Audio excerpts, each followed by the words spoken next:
जय हिंद। जैसा कि आप जानते हैं कि बोर्ड एग्ज़ाम में 30 मार्क्स का ऑब्जेक्टिव, 50 मार्क्स का आपका सब्जेक्टिव और 20 मार्क्स का प्रैक्टिकल हो गई है। तो इसमें आप 30 मार्क्स का जो MCQ क्वेश्चंस होंगे, उसके बाद हम देखेंगे उसका एक्सरसाइज का क्वेश्चंस। क्लास 10th का साइंस के MCQ क्वेश्चन देखते हैं। चैप्टर 2 अम्ल, क्षार एवं लवण। शुष्क बुझा हुआ चूना पर क्लोरीन गैस की क्रिया से कौन सा पदार्थ बनता है? विरंजक चूर्ण। लिटमस रंजक बैंगनी रंग का होता है जो निकाला जाता है लाइकेन से, लाल पत्ता गोभी से, हल्दी से, पेटूनिया फूल से। आंसर होगा ए, लाइकेन से निकाली जाती है। कठोर जल को मृदु जल बनाने के लिए सोडियम के किस यौगिक का उपयोग किया जाता है? इसका आंसर होगा ए, बी, Na2CO3। निम्नलिखित में से कौन विजातीय यौगिक है? इसका आंसर होगा डी, प्लास्टर ऑफ पेरिस। निम्नलिखित में से पीएच का कौन सा समान क्षारक विलयन का मान देता है? आंसर होगा डी, 13। सोडियम हाइड्रोक्साइड का पीएच मान होता है लगभग। इसका आंसर होगा डी, 14। निम्नलिखित में से कौन सही है? आंसर होगा बी, Na2CO3 × 10H2O। चूना पत्थर, खड़िया एवं संगमरमर किसका विविध रूप है? इसका आंसर होगा डी, CaCO3 का विविध रूप है। चूना पत्थर, खड़िया और संगमरमर CaCO3 का विविध रूप है। जठर रस का पीएच मान होता है लगभग। ए होगा 1.2। नीला थोथा तुतिया का रासायनिक सूत्र निम्न में से क्या होता है? इसका आंसर होगा बी, CuSO4 × 5H2O। नीला थोथा तुतिया का रासायनिक सूत्र CuSO4 × 5H2O होता है। सोडियम कार्बोनेट के जलीय घोल में मिथाइल ऑरेंज का घोल मिलाने पर रंग परिवर्तन होकर किस रंग का हो जाता है? आंसर है ए, पीला। चीनी का रासायनिक सूत्र क्या है? इसका आंसर होगा सी, C12H22O11। विद्युत अपघटन में इलेक्ट्रॉन मुक्त होता है। ए होगा एनोड पर। निम्नलिखित में से कौन परबल भस्म है? इसका आंसर होगा बी, KOH। उदासीन विलयन का पीएच मान होता है। आंसर है ए, 7। जल में घुलनशील भस्म क्या कहलाता है? इसका आंसर होगा ए, क्षार। जल में जो घुलनशील भस्म होता है वो क्षार कहलाता है। नेक्स्ट क्वेश्चन देखते हैं। सोडियम क्लोराइड के जलीय विलयन से विद्युत धारा हाइड्रोक्साइड बनाता है, तो इस अभिक्रिया को क्या कहलाता है? आंसर है डी, क्लोरोक्षार प्रक्रिया। दही में किस प्रकार का अम्ल पाया जाता है? आंसर है सी, लैक्टिक अम्ल। निम्नलिखित में से कौन अम्ल नहीं है? इसका आंसर है डी, KOH। ए अम्ल नहीं है, बाकी अम्ल है। Next question. निम्नलिखित में कौन लवण है? ACl, NaOH, K2SO4, NH4OH। इसका आंसर है सी, K2SO4 ए लवण है। नेक्स्ट, निम्नलिखित में कौन भस्म नहीं है? इसका आंसर होगा सी, NaCl। नींबू के रस का पीएच मान लगभग होता है। बी आंसर होगा 2.2।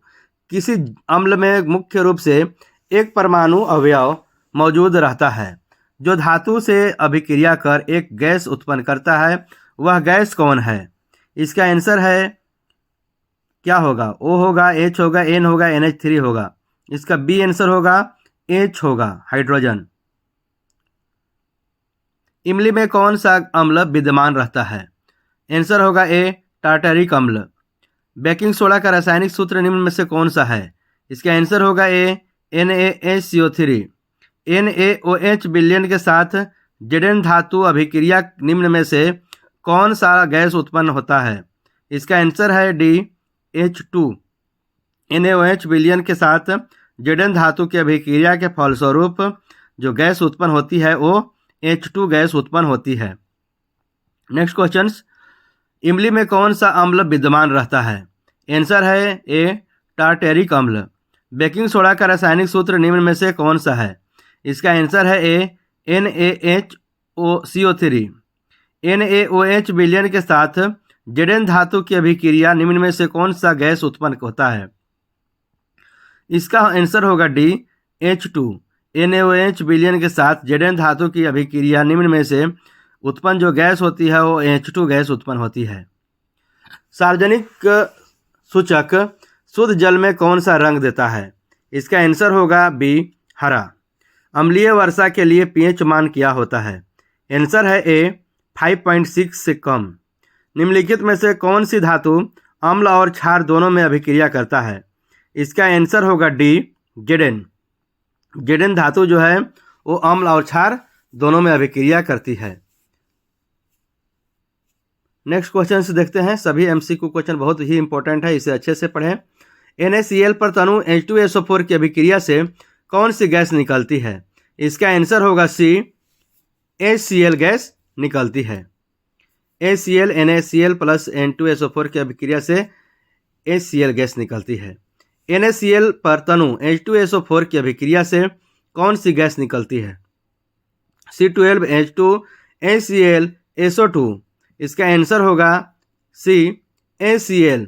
NaCl पर तनु H2SO4 की अभिक्रिया से HCl गैस निकलती है। तांबे के बर्तन में खट्टे खाद्य पदार्थ क्यों नहीं रखे जाते हैं? इसका आंसर होगा बी, खट्टे खाद्य पदार्थ में अम्ल होते हैं जो तांबे के साथ अभिक्रिया करते हैं। धातुओं के ऑक्साइड पर अम्ल के प्रभाव से कौन सा यौगिक बनता है? O2N2 धातु लवण अमोनिया। इसका आंसर होगा सी, धातु लवण बनता है। वे खाद्य पदार्थ जिनके स्वाद खट्टे होते हैं और वे नीले लिटमस के घोल को लाल बनाता है कहा जाता है? इसका आंसर होगा सी, अम्ल कहा जाता है। अम्ल और क्षार के बीच की अभिक्रिया किस प्रकार की अभिक्रिया कही जाती है? उदासीकरण, द्विविस्थापन, संयोजन, अवक्षेपण। इसका आंसर होगा ए, उदासीकरण। परबल अम्ल और परबल क्षार से बने लवण के पीएच मान क्या होता है? आंसर होगा ए, 7। निम्नलिखित में कौन अम्लीय है? आंसर है बी, HCl का अम्लीय घोल। जिप्सम लवण के क्रिस्टल का रासायनिक सूत्र निम्नलिखित में कौन है? आंसर है बी, CaSO4 2H2O। सिरका में कौन सा अम्ल पाया जाता है? आंसर है डी, एसिटिक अम्ल पाया जाता है। सिरका में जो है वो एसिटिक अम्ल पाया जाता है। इसमें नेक्स्ट क्वेश्चन, H2SO4 एक परबल अम्ल है क्योंकि जलीय घोल में यह ए आंसर होगा पूर्णतः आयनित होती है। निम्नलिखित में से कौन परबल अम्ल है? pH 0 वाली, pH = 14, pH = 7, pH = 3। तो इसका आंसर होगा जो परबल अम्ल होगा pH = 0 वाली परबल अम्ल होगा। नेटल के डंक में कौन सा अम्ल होता है? आंसर है डी, मेथायोनोइक अम्ल। किसी अम्ल का धातु के साथ अभिक्रिया के फलस्वरूप कौन सा गैस बनता है? इसका आंसर है सी, H2 गैस बनता है। मधुमक्खी के डंक मारने पर किस पदार्थ से उपचार करना लाभकारी होगा? आंसर होगा ए, बेकिंग सोडा से। लिटमस विलयन बैंगनी रंग का रंजक होता है जो निकाला जाता है। आंसर है बी, लाइकेन के पौधे से। क्षारक के जल में घोलने पर क्या मुक्त होता है? इसका आंसर होगा ए, OH-। निम्नलिखित में कौन सा कथन सही है? बी, अधातु के ऑक्साइड अम्लीय होते हैं और धातु के ऑक्साइड अम्लीय होते हैं, अधातु के साइड अम्लीय होते हैं। तो इसका आंसर होगा बी, अधातु के ऑक्साइड अम्लीय होते हैं। जब अम्लीय जल नदी में प्रवाहित होते हैं तो इस जल का पीएच मान घट जाता है जिससे जल में रहने वाले जीवाणुओं का जीना क्या होता है? बी, कठिन होता है। हल्दी किस प्रकार का सूचक है? प्राकृतिक, संश्लेषित। आंसर होगा ए, प्राकृतिक। तनु HCl से विद्युत धारा प्रवाहित करने पर कौन सी आयन मुक्त होती है? OH-, Cl-, H+ HCl ion. इसका आंसर होगा सी, H+।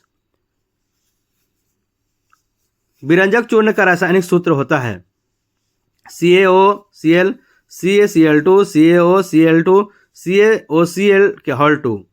इसका आंसर होगा सी, CaOCl2 विरंजक चूर्ण का रासायनिक सूत्र होता है।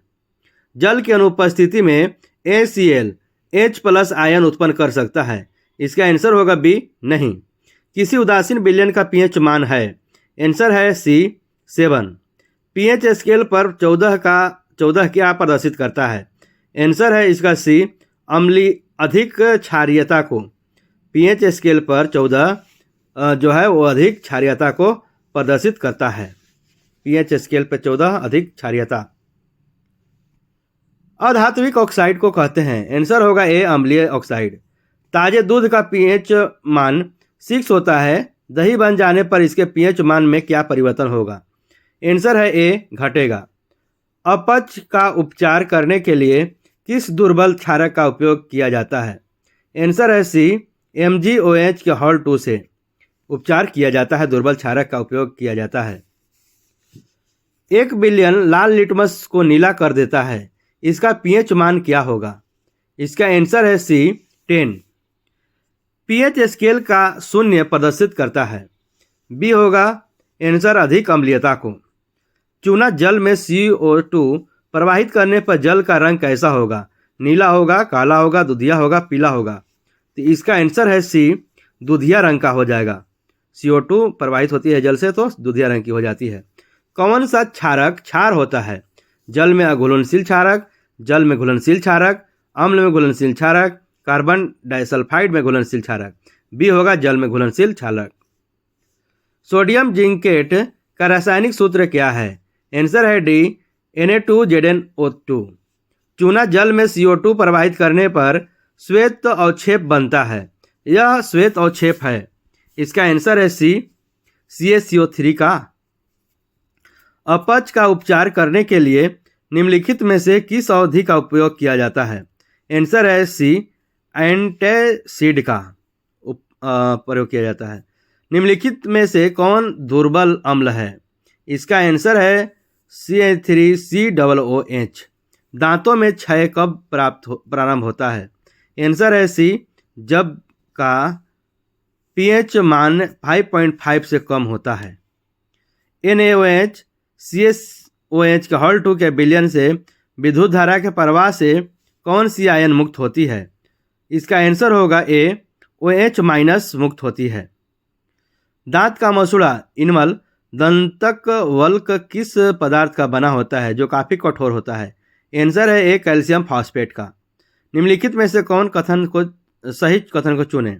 इसका आंसर होगा ए अम्ल जल में H+ आयन देता है और क्षार में OH- आयन देता है।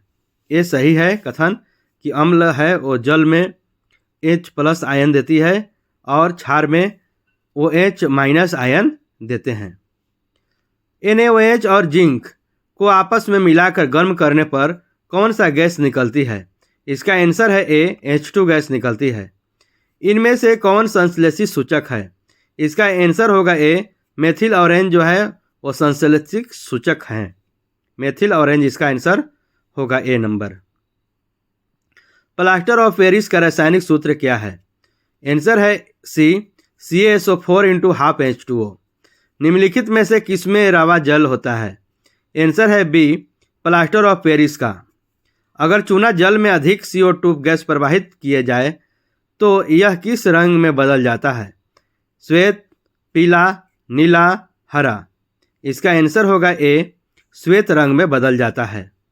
CO2 के साथ प्रवाहित होता है तो श्वेत रंग में बदल जाता है। मुंह साफ करने के लिए किस प्रकार के मंजन का व्यवहार करना चाहिए जिससे कि दंत क्षय को रोका जा सके? आंसर है सी क्षारीय दंत मंजन। नेटेल के पौधे के छू जाने पर डंक जैसा महसूस होता है जिसका इलाज किया जाता है। आंसर है सी डॉग पौधे की पत्ती से। अधिक संख्या में H+ आयन उत्पन्न करने वाले अम्ल को इसका आंसर होगा ए परबल अम्ल कहते हैं। धात्विक ऑक्साइड को किस प्रकार का ऑक्साइड कहा जाता है? आंसर है डी क्षारीय ऑक्साइड कहा जाता है। किसी विलयन में उपस्थित हाइड्रोजन आयन की सांद्रता ज्ञात करने के लिए एक स्केल विकसित किया गया है जिसे कहते हैं बी पीएच स्केल। NaHCO3 पर ACl की अभिक्रिया से कौन सी गैस मुक्त होती है? इसका आंसर है ए CO2 गैस मुक्त होती है। NaHCO3 पर ACl की अभिक्रिया से CO2 गैस मुक्त होती है। कोई विलयन अंडे के पीस से कवच से अभिक्रिया कर एक गैस उत्पन्न करता है जो चूने के पानी को दुधिया कर देता है। इस विलयन में क्या है? NaCl, बी होगा ACl। अम्ल और भस्म पदार्थ है, ए आंसर होगा विपरीत गुण वाले।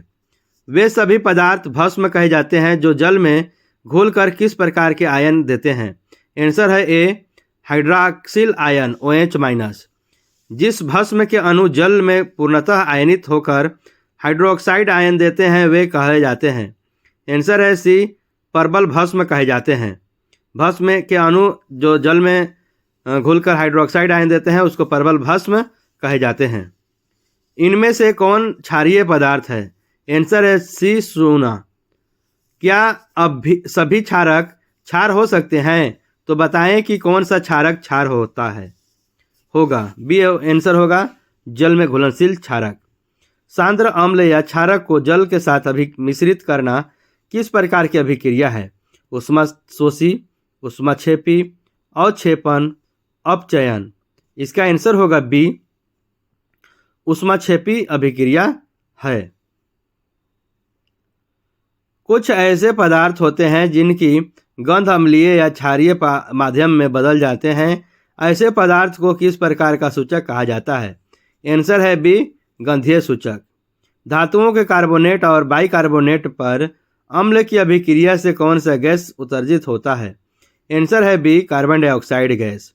गंधीय सूचक के गंध परिवर्तन द्वारा किन किन पदार्थों की उपस्थिति दर्शाई जा सकती है। आंसर है डी इनमें से सभी। अम्लीय, क्षारीय और उदासीन ये सभी जो है गंधीय सूचक के गंध परिवर्तन की अवस्थिति में पाई जाती है। सोडियम कार्बोनेट एवं सोडियम बाइकार्बोनेट पर हाइड्रोक्लोरिक अम्ल की अभिक्रिया से कौन सी गैस मुक्त होती है। आंसर होगा ए कार्बन डाइऑक्साइड गैस मुक्त होती है। सोडियम हाइड्रोक्साइड के विलयन के साथ जिंक को मिलाकर गर्म करने पर कौन सी गैस निकलती है। ये होगा हाइड्रोजन गैस। हल्दी, लिटमस पत्र आदि किस प्रकार का सूचक होता है। प्राकृतिक, संश्लेषित, प्राकृतिक एवं संश्लेषित।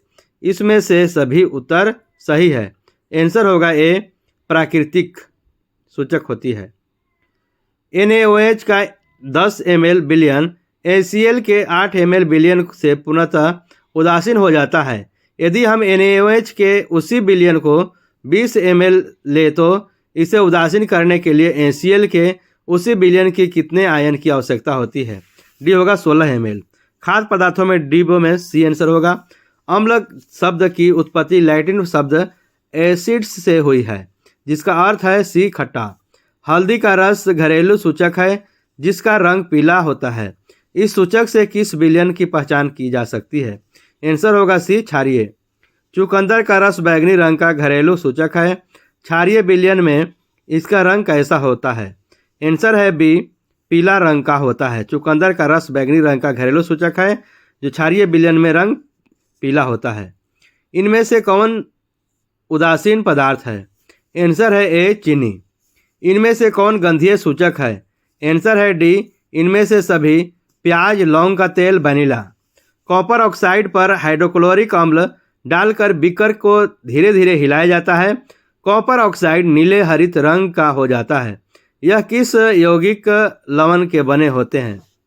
आंसर है बी CuCl2 के बने होते हैं।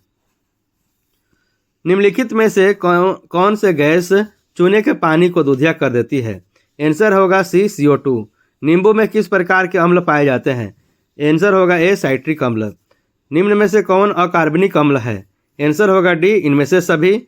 A2SO4, ACl, HNO3। तो इसका आंसर होगा डी इनमें से सभी जो है वो अकार्बनिक अम्ल हैं।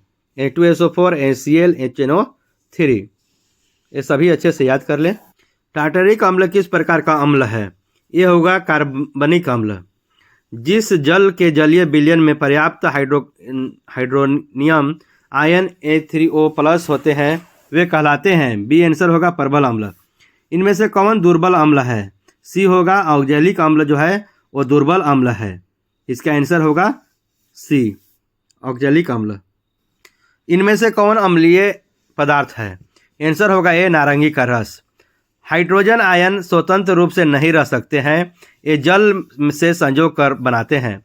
आंसर होगा डी हाइड्रोनियम आयन H3O। जल में क्षार मिलाने पर हाइड्रोजन आयन की मात्रा में क्या परिवर्तन होता है? बी होता है इसका आंसर घटती जाती है। 1 लीटर शुद्ध जल में हाइड्रोजन आयन की मात्रा होती है। आंसर होगा सी 10⁻⁻7 मोल। 1 बिलियन पीएच पेपर को लाल बना देता है। बिलियन का पीएच निम्न में से कौन हो सकता है? आंसर होगा 1 2 5 7 या 8 10 12 से 14। तो इसका आंसर होगा 1 2 जो होता है वो पीएच पेपर को लाल बना देता है। ताजे दूध का पीएच 6 होता है। दही बन जाने पर इसके पीएच में क्या परिवर्तन होता है? घटेगा, बढ़ेगा, अपरिवर्तित रहेगा, बहुत ज़्यादा बढ़ जाएगा। आंसर है ए घटेगा। जल में अम्ल मिलाने पर हाइड्रोजन आयन की मात्रा में क्या परिवर्तन होता है? बढ़ती है, घटती है, स्थिर रहती है?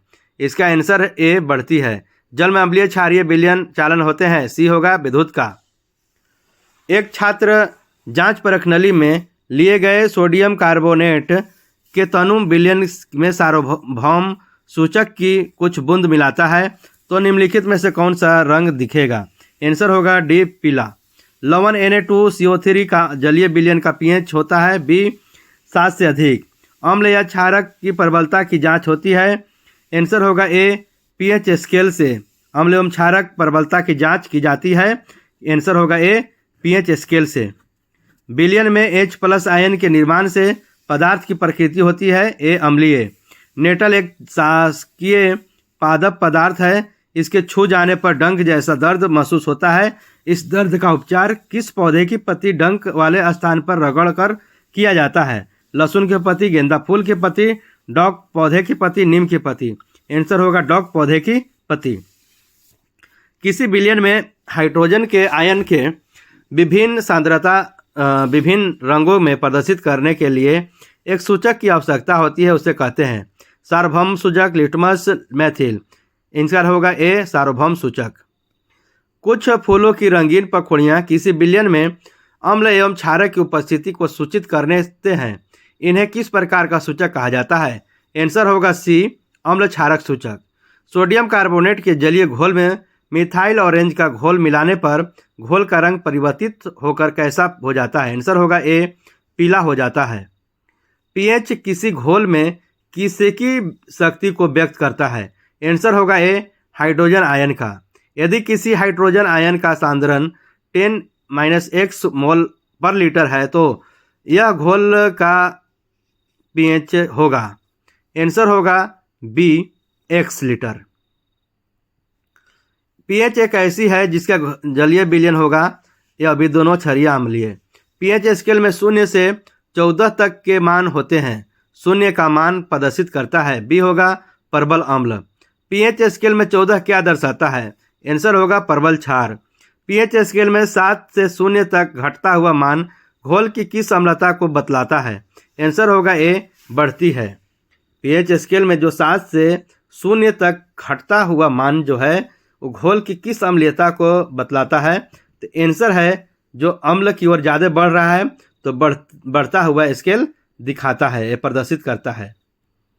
पीएच स्केल में 7 से 14 तक बढ़ता हुआ मान घोल की किस क्षारीयता को बतलाता है? आंसर होगा बी बढ़ती। एक विलयन जिसका पीएच 0 से 7 के बीच होता है वह है? आंसर होगा सी अम्लीय। वह विलयन जिसका पीएच 7 से 14 तक है वह है क्षारीय, अम्लीय, उदासीन, कोई नहीं। तो इसका आंसर होगा ए क्षारीय होता है। जो 7 से 14 तक का होता है वो क्षारीय होती है। 2 विलयनों ए और बी के पीएच क्रमशः 2 और 5 हैं। जो ज़्यादा अम्लीय कौन है? आंसर होगा बी ए। टार्टरिक अम्ल निम्नलिखित में से किसमें पाया जाता है? आंसर होगा डी इमली। निम्नलिखित में से किसके कारण अम्ल वर्षा होता है? आंसर होगा B SO2, CO2, CO, Cl3। Answer होगा इसका बी ऑप्शंस SO2 अम्ल वर्षा होती है। लवण बनाने में कौन सा मूलक सहायक है? आंसर होगा सी ए अविदिनो, भस्मीय और अम्लीय दोनों। वैसे लवण जो अम्ल और भस्म के पूर्ण उदासीनीकरण से बनते हैं कहे जाते हैं ए सामान्य लवण। वैसे लवण जो अम्ल के अपूर्ण उदासीनीकरण से बनते हैं कहा जाता है। आंसर होगा सी अम्लीय लवण। अम्लीय लवण अपूर्ण जो उदासीनीकरण से बनते हैं लवण उसको कहे जाते हैं अम्लीय लवण। वैसे लवण जो भस्म के अपूर्ण उदासीनीकरण से बनते हैं वे हैं। आंसर होगा ए भस्मीय लवण। निम्नलिखित में कौन अम्लीय लवण है? आंसर होगा सी NaHSO4। निम्नलिखित में कौन भस्मीय लवण है? आंसर होगा ए ZnOHCl। ये जो है आपका वो भस्मीय लवण का उदाहरण है, ZnOHCl। निम्नलिखित में कौन सामान्य लवण है? आंसर होगा बी Na2SO4। धातुओं के ऑक्साइड पर अम्ल के प्रभाव से कौन सा यौगिक उत्सर्जित होता है? आंसर होगा सी धातु लवण। कॉस्टिक सोडा का उपयोग होता है। आंसर होगा ए पेट्रोलियम के शोधन में, कपड़ा साफ करने में, जल का अस्थायी खरापन दूर करने में, इनमें से कोई नहीं। तो इसका आंसर होगा ए पेट्रोलियम के शोधन में कॉस्टिक सोडा का उपयोग होता है। धोने के सोडा का उपयोग निम्नलिखित में से किसमें किया जाता है? आंसर होगा सी कागज और साबुन के उत्पादन में। खाने का सोडा और वॉशिंग सोडा किस विधि से बनाया जाता है? आंसर होगा बी अमोनिया सोडा विधि। टूथपेस्ट कैसा होता है? आंसर होगा बी क्षारीय होता है। जो टूथपेस्ट होता है वो क्षारीय होता है। अब देखते हैं जो इसका अभ्यास का जो प्रश्न है वो बीच का पेजिंग का वो क्वेश्चन देखते हैं। आपको 3 प्रश्नावली दी गई है। इनमें से एक में आश्रित जल एवं शेष 2 में से एक अम्लीय विलयन तथा दूसरे में क्षारीय विलयन है। यदि आपको केवल लाल लिटमस पत्र दिया जाता है तो आप प्रत्येक प्रश्नावली में रखे गए पदार्थों की पहचान कैसे करेंगे? यदि लाल लिटमस रंग नीला रंग नहीं बदलता है तो यह अम्ल है, और यदि लाल लिटमस पत्र का रंग नीला रंग में परिवर्तित हो जाता है तो क्षारक होता है।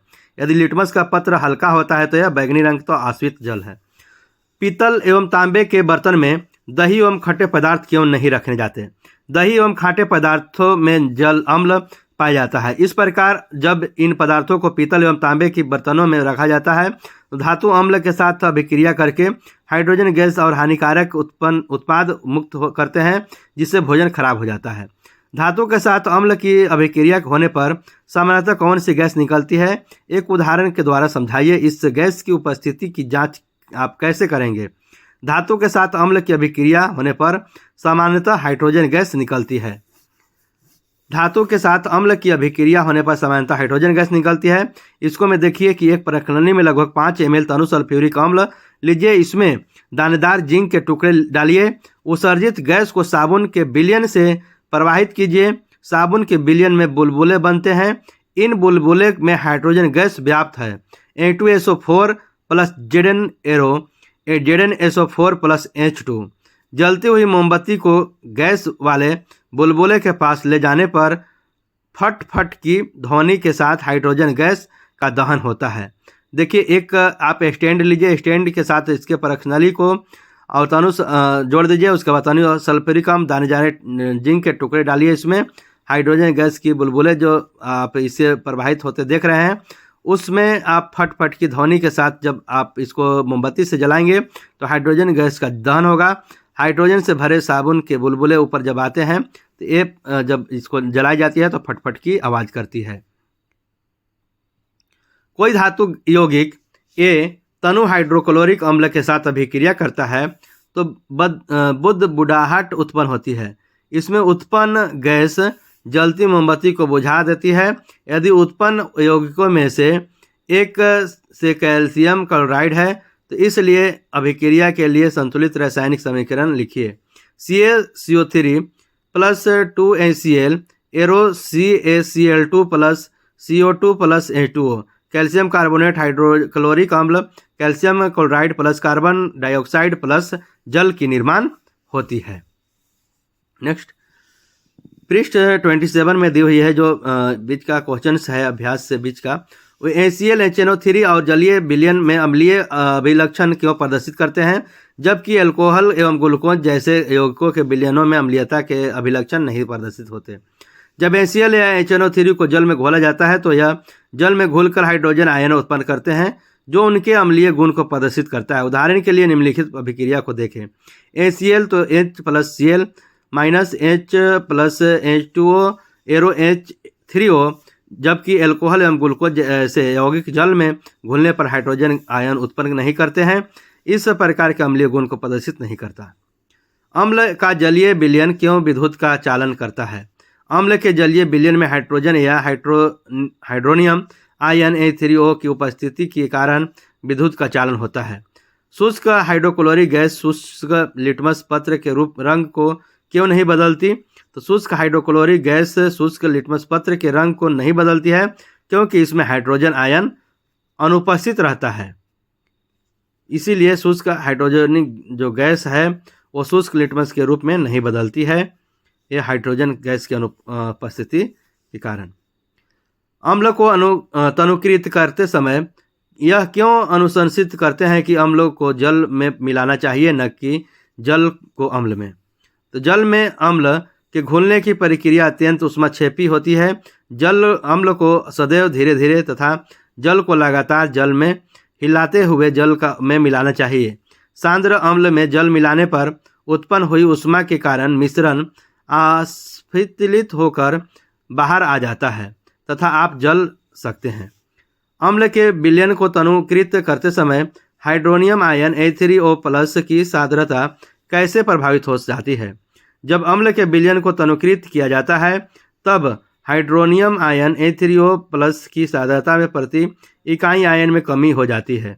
इसका अर्थ है कि अम्ल की शक्ति घटती है। नेक्स्ट क्वेश्चन, जब सोडियम हाइड्रोक्साइड विलयन में अधिक के क्षारक मिलाते हैं तो हाइड्रोक्साइड आयन OH- की सांद्रता कैसे प्रभावित होती है? सोडियम हाइड्रोक्साइड विलयन में अधिक के क्षारक मिलाते हैं तो हाइड्रोक्साइड आयन OH- की सांद्रता बढ़ जाएगी। आपके पास 2 विलयन A एवं B है। विलयन A के pH का मान 6 है एवं विलयन B के pH का मान 8 है। किस विलयन में हाइड्रोजन आयन की सांद्रता अधिक है? इनमें से कौन अम्लीय है तथा कौन क्षारीय है? 7 के कम pH का मान अम्लीय विलयन को दर्शाता है तथा 7 से अधिक pH का मान क्षारीय विलयन को दर्शाता है। विलयन A के pH का मान 6 है इसलिए वह अम्लीय है। इसमें विलयन B की अपेक्षा हाइड्रोजन आयन की सांद्रता अधिक है। विलयन B के pH का मान 8 है इसलिए क्षारीय है। H+ आयन की सांद्रता का विलयन की प्रकृति पर क्या प्रभाव पड़ता है? जब H+ आयन की सांद्रता >10 से 7 बढ़ाई जाती है तो यह विलयन अम्लीय हो जाता है, और जब H+ आयन की सांद्रता <10 से 7 घटाई जाती है तो वह विलयन की प्रकृति क्षारीय हो जाता है। क्या क्षारीय विलयन में H+ आयन होते हैं? अगर हाँ तो यह क्षारकीय क्यों होते हैं? हाँ, क्षारकीय विलयन में आयन होते हैं। H- सांद्रता में तुलना में H की सांद्रता कम होती है। कोई किसान खेत की मृदा की किस परिस्थिति में बिना बुझा हुआ चूना, कैल्शियम ऑक्साइड बुझा हुआ चूना, कैल्शियम हाइड्रोक्साइड या चॉक कैल्शियम कार्बोनेट का उपयोग करेगा? यदि मृदा अम्लीय है और खेती की अनुपयुक्त है तो किसान मृदा की क्षारकता बढ़ाने के लिए बिना बुझा हुआ चूना, कैल्शियम हाइड्रोक्साइड, बुझा हुआ चूना, कैल्शियम हाइड्रोक्साइड या चॉक कैल्शियम कार्बोनेट का उपयोग करते हैं। पृष्ठ 36 में देखते हैं CO3 यौगिक का प्रचलित नाम क्या है? इसका आंसर होगा ब्लीचिंग पाउडर। जो है इसका उस पदार्थ का नाम बताइए जो क्लोरीन से क्रिया करके विरंजक चूर्ण बनाता है। आंसर होगा कैल्शियम हाइड्रोक्साइड CaOH2। कठोर जल को मृदु करने के लिए किस सोडियम यौगिक का उपयोग किया जाता है? वॉशिंग सोडा Na2CO3 × 10H2O की उपयोग की जाती है मृदु जल करने के लिए, कठोर जल को। सोडियम हाइड्रोक्साइड के विलयन को गर्म करने पर क्या होगा? इस विलयन के लिए समीकरण लिखिए। सोडियम हाइड्रोक्साइड के विलयन को गर्म करने पर सोडियम कार्बोनेट और जल के निर्माण के साथ कार्बन हाइड्रोक्साइड गैस उत्पन्न होती है। 2NaHCO3 ऊष्मा देगी, उसके बाद NaCO3 + H2O + CO2 में डिवाइड होगी। प्लास्टर ऑफ पेरिस की जल के साथ अभिक्रिया के लिए समीकरण लिखिए। CaSO4 × ½ H2O + ½ H2O CaSO4 × 2H2O gypsum की उत्पत्ति होगी। कोई विलयन लाल लिटमस को नीला कर देता है, इसका pH सामान्यतः होगा। आंसर होगा इसका D 10। कोई विलयन अंडे के पीसे हुए कवच से अभिक्रिया कर एक गैस उत्पन्न करता है जो चूने के पानी को दूधिया कर देती है। इस विलयन में क्या होगा? इसका आंसर जो होगा वो B होगा, ACl होगी। NaOH का 10 ml बिलियन HCl के 8 ml बिलियन से पूर्णतः उदासीन हो जाता है। यदि हम NaOH के उसी बिलियन का 20 ml ले तो इसे उदासीन करने के लिए HCl की उसी बिलियन की कितनी मात्रा की आवश्यकता होती है? इसका आंसर होगा डी, 16 ml की आवश्यकता होती है। अपच एवं का उपचार करने के लिए निम्न में से किस औषधि का उपयोग होता है? आंसर होगा सी, एंटासिड का। निम्न अभिक्रिया के लिए पहले शब्द समीकरण लिखिए तथा उसके बाद संतुलित समीकरण लिखिए। तनु सल्फ्यूरिक अम्ल दानेदार जिंक के साथ अभिक्रिया करता है। जब तनु सल्फ्यूरिक अम्ल जब दानेदार जिंक के साथ अभिक्रिया करती है तब क्या बनाती है? तनु हाइड्रोक्लोरिक अम्ल मैग्नीशियम पट्टी के साथ अभिक्रिया करके क्या उत्पन्न करती है? ये सभी दोनों को हम देखते हैं इक्वेशन के साथ आगे। इसका होगा ए का A2SO4 plus Zn ZnSO4 plus H2। B का होगा 2HCl Mg plus MgCl arrow plus H2। तीसरा है तनु सल्फ्यूरिक अम्ल एल्युमिनियम चूर्ण के साथ अभिक्रिया करके। तीसरे में होगा 3A2SO4 plus 2HL arrow Al2SO4 plus 3H2। D है तनु हाइड्रोक्लोरिक अम्ल लोहे के रेतन के साथ अभिक्रिया करके 6HCl plus 2Fe arrow 2FeCl2 plus 3H2। ये समीकरण जो है संतुलित की हुई है। एल्कोहल एवं ग्लूकोज जैसे यौगिकों में भी हाइड्रोजन होते हैं, लेकिन इनका वर्गीकरण अम्ल की तरह नहीं होता है। एक क्रियाकलाप द्वारा इसे साबित कीजिए। एक कॉर्क पर 2 कीले लगाकर कॉर्क को 100 ml के बीकर में रख दीजिए। कीलों को 6 वोल्ट की एक बैटरी के दोनों टर्मिनलों के साथ एक बल्ब तथा स्विच के माध्यम से जोड़ दिया जाता है। अब बीकर में थोड़ा तनु HCl डालकर विद्युत प्रवाहित किया जाता है। इन परीक्षणों को ग्लूकोज एवं एल्कोहल के विलयनों के साथ अलग अलग दोहराया जाता है। अवलोकन यह देखा जाता है कि HCl विलयन बल्ब जलता है, जबकि ग्लूकोज और एल्कोहल के विलयन से चालन नहीं करता है और बल्ब नहीं जलता है। परिणाम HCl H plus plus Cl minus आयनों में विभक्त हो जाता है। विलयन में विद्युत धारा का प्रवाह आयनों द्वारा होता है। अम्ल में में अम्ल का विलयन विद्युत का चालन करता है। परिणाम स्वरूप बल्ब जलता है। इसके विपरीत ग्लूकोज तथा एल्कोहल के विलयन आयन में विभक्त नहीं होते हैं और इस प्रकार इनमें विद्युत का संचालन नहीं होता। निष्कर्ष, इस क्रियाकलाप से यह निष्कर्ष निकलता है कि सभी अम्ल में हाइड्रोजन होते हैं, लेकिन सभी हाइड्रोजन यौगिकों में अम्ल नहीं पाए जाते हैं। यही कारण है कि ग्लूकोज तथा एल्कोहल में हाइड्रोजन होते हैं, लेकिन उन्हें अम्ल के रूप में वर्गीकृत नहीं किया जाता है। इसमें देखिए आपको कैसे 6 वोल्ट की बैटरी लगाई गई है और इसके साथ इसको स्विच, फिर बीकर, कील, तनुकृत अम्लीय विलयन और रबर कॉर्क के साथ इसको लगाई गई है और इसको में बल्ब के साथ जब इसको HCl और आयन के साथ प्रवाहित की जाती है, इसको में लाइट दी जाती है तो बल्ब जलती है, लेकिन उसको में जब एल्कोहल और ग्लूकोज का विलयन जब विभक्त किया जाता है तो उसमें बल्ब का विद्युत का संचालन नहीं होती है। आश्रित जल विद्युत का चालक क्यों नहीं होता है जबकि वर्षा जल होता है? आश्रित जल विद्युत का चालक नहीं होता है क्योंकि उसमें आयन उपस्थित नहीं होते हैं, जबकि वर्षा जल विद्युत का चालन करता है क्योंकि इसमें आयनों की विघटित लवण की मौजूद होते हैं। जल की अनुपस्थिति में अम्ल का व्यवहार अम्लीय क्यों नहीं होता? जल की अनुपस्थिति में अम्ल का व्यवहार अम्लीय नहीं होता है क्योंकि अम्ल में हाइड्रोजन का विघटन केवल जल की उपस्थिति में उत्पन्न होता है। यह जो है आपका जल की अनुपस्थिति में जो अम्ल का व्यवहार होता है वो अम्लीय नहीं होता है क्योंकि अम्ल से हाइड्रोजन का विघटन केवल जल की उपस्थिति में उत्पन्न होते हैं। 5 बिलियन ABCDE की जब सार्वत्रिक सूचक से जांच की जाती है तो pH का मान क्रमशः 4, 1, 11, 7 एवं 9 प्राप्त होती है। कौन सा विलयन उदासीन है? प्रबल अम्ल है तो उदासीन जो है D के साथ pH 7। प्रबल क्षारिक है वो विलयन C के साथ pH 11। प्रबल अम्लीय जो है B के साथ pH 1। दुर्बल अम्लीय विलयन A के साथ pH 4। दुर्बल क्षारीय जो है विलयन E के साथ pH 9। pH के मानों को हाइड्रोजन आयन की सांद्रता के आरोही क्रम में व्यवस्थित करने पर 11 <9 less than 7, less than 4, less than 1 होती है। परखनली ए एवं बी में समान लंबाई की मैग्नीशियम की पट्टी लीजिए। परखनली ए में हाइड्रोक्लोरिक अम्ल HCl तथा परखनली बी में एसिटिक अम्ल CH3COOH डालिए। किस परखनली में अधिक तेजी से बुदबुदाहट होगी तथा क्यों? परखनली ए में अधिक तेजी से बुदबुदाहट होगी, जिसमें हाइड्रोक्लोरिक अम्ल HCl ऐसी होती है कि HCl और CH3COOH अम्ल की तुलना में प्रबल होती है। ताजे दूध के pH का मान 6 होता है। दही बन जाने पर इसके pH के मान में परिवर्तन होगा। अपना क्या उत्तर समझाइए।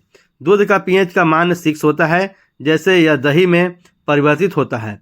pH का मान घट जाता है, इसमें मौजूदा अम्ल pH के मान को कम करता है। एक ग्वाला ताजे दूध का थोड़ा बेकिंग सोडा, और इसका आंसर होगा ताज़ा दूध के pH के मान को 6 के बदल कर थोड़ा क्षारीय बना देता है, क्योंकि क्षारीय स्थिति में दूध आसानी से दही नहीं बनती। इस दूध को दही बनने में अधिक समय क्यों लगता है? चूँकि यह दूध समान दूध की तुलना में थोड़ा अधिक क्षारीय है। दही बनने में सहायक अम्ल क्षारक द्वारा उदासीन हो जाता है, इसलिए इस दूध को दही बनने में अधिक समय लगता है। 13 है, प्लास्टर ऑफ पेरिस को आर्द्र रोधी बर्तन में क्यों रखा जाना चाहिए? इसकी व्याख्या कीजिए। प्लास्टर ऑफ पेरिस की आर्द्र रोधी बर्तन में रखा जाना चाहिए क्योंकि यह नमी से जल अवशोषित करता है तथा जिप्सम बनकर कठोर ठोस पदार्थ में बदल जाता है। इसे निम्नलिखित समीकरण द्वारा प्रदर्शित दर्शाया गया है। CaSO4 × half H2O plus half H2O arrow CaSO4 × 2H2O gypsum की निर्माण करेगी। प्लास्टर ऑफ पेरिस को जब जल के साथ अभिक्रिया कराएंगे तो जिप्सम की निर्माण होगी। उदासीनीकरण अभिक्रिया क्या होता है? 2 उदाहरण दीजिए। अम्ल एवं क्षारक की अभिक्रिया के परिणाम स्वरूप लवण तथा जल प्राप्त होता है, यह उदासीनीकरण अभिक्रिया कहलाते हैं। धोने का सोडा एवं बेकिंग सोडा के दो प्रमुख उपयोग बताइए। धोने का सोडा 2 प्रमुख उपयोग है। इसका उपयोग कांच, साबुन, कागज उद्योगों में होता है। जल की अस्थायी कठोरता को हटाने के लिए इसका उपयोग किया जाता है। बेकिंग सोडा का 2 उपयोग, बेकिंग पाउडर बनाने में जो बेकिंग सोडा एवं टार्टरिक अम्ल जैसे एक मंद खाद्य अम्ल का मिश्रण है। जब बेकिंग पाउडर को गर्म किया जाता है या जल में मिलाया जाता है तो इस अभिक्रिया से उत्पन्न कार्बन डाइऑक्साइड के कारण यह पाव, रोटी या केक को स्पंजी बना देता है। इसका उपयोग सोडा अम्ल अग्निशामक में भी किया जाता है। ये जो आपके बेकिंग सोडा और रासायनिक सोडा के 2 उपयोग है, इसे अच्छे से याद कर ले। ये आपका बहुत ही क्वेश्चंस आपको वेरी इंपॉर्टेंट है। आप जितने भी इसमें क्वेश्चंस जो MCQ, सब्जेक्टिव या फिर पेजिंग में जो दी हुई ये क्वेश्चंस, वो सभी इसमें सोल्व है। आप सभी क्वेश्चन को अच्छे से रिवाइज कर लें, लर्न राइट कर लें और रिवाइज करते रहें। ये सभी क्वेश्चंस आपका बहुत ही यूजफुल है। आपके बोर्ड एग्जाम में अधिक से अधिक मार्क्स दिलाने में ये योगदान करेगी। आप सभी क्वेश्चंस को, ऑब्जेक्टिव क्वेश्चंस और MCQ क्वेश्चंस और सब्जेक्टिव क्वेश्चंस को देख लेंगे और उसको बार बार रिवाइज कर लेंगे तो आपके सभी क्वेश्चंस बनाने में सफलता प्राप्त होंगी और आप बहुत मार्क्स ला सकते हैं, ज़्यादा से ज़्यादा मार्क्स ला सकते हैं। धन्यवाद। जय हिंद।